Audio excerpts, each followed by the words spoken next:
السلام علیکم ورحمۃ اللہ وبرکاتہ۔ پیارے ناظرین، بہت سارے دوستوں کے یہ کومنٹس آ رہے تھے کہ قرض سے نجات کا وظیفہ بتا دیں یا ہمارے لیے دعا کریں کہ اللہ تعالیٰ قرض سے نجات عطا فرما دے۔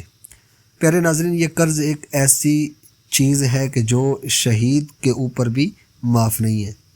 شہید کا ہر گناہ معاف ہو جائے گا، لیکن یہ جو قرض ہے یہ بھی اس کے اوپر بھی معافی نہیں ہے اس کی۔ اللہ تعالیٰ تمام مسلمانوں کو بار قرض سے خلاصی اور رہائی عطا فرمائے۔ یہ بڑی آزمائش کا لمحہ ہوتا ہے کہ کسی انسان کے اوپر قرض ہو اور قرض ادا نہ کر سکتا ہو معاشرے کے اندر، اور خود بھی انسان اپنے آپ کو بڑا پریشان سمجھتا ہے اور ہزار ٹینشنوں مشکلات کو دعوت دینے کے مترادف ہوتا ہے۔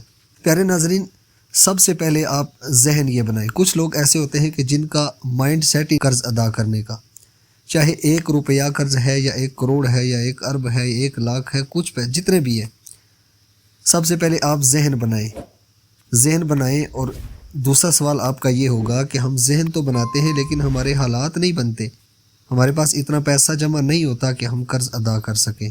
تو پیارے ناظرین، آج آپ کو قرآن مجید فرقان حمید سے ایک ایسا وظیفہ بتانے لگا ہوں، انشاءاللہ 11 دن کے اندر آپ کے اوپر جتنا بھی قرض ہوگا اللہ تعالیٰ اس کو ادا کرنے کے اسباب پیدا فرما دے گا، وہ قرض اتر جائے گا انشاءاللہ۔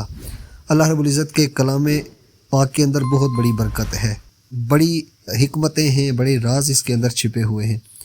قرآن مجید فرقان حمید کی ایک آیہ مبارکہ ہے، سورہ مائدہ کی آیت نمبر 114، 7ویں پارے کے اندر ہے سورہ مائدہ اور اس کی 114 نمبر آیت۔ بسم اللہ الرحمن الرحیم۔ قال عیسی ابن مریم اللہم انزل علینا مائدۃ من السماء تکون لنا عیدا لاولنا وآخرنا وآیۃ منک وارزقنا وانت خیر الرازقین۔ اس آیہ مبارکہ کو، یہ آپ کو سکرین کے اوپر بھی نظر آ رہی ہے، اس کو آپ نے 114 مرتبہ، اول اور آخر ایک مرتبہ درود تاج، اور 114 مرتبہ سورہ مائدہ کی آیت نمبر 114 کو 114 مرتبہ پڑھنا ہے، اور صرف 11 دن۔ انشاءاللہ ان 11 دن کے اندر آپ کے اوپر جو قرض ہے اس کو ادا ہونے کے اسباب پیدا ہو جائیں گے۔ اللہ تعالیٰ آپ کے لیے رحمتوں کا خوان بھیجے گا، آپ کے اوپر جو قرض ہے اس سے آپ نجات پا جائیں گے۔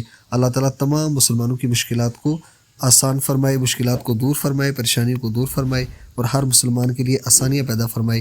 تب تک کے لیے اجازت دیجیے، اللہ حافظ۔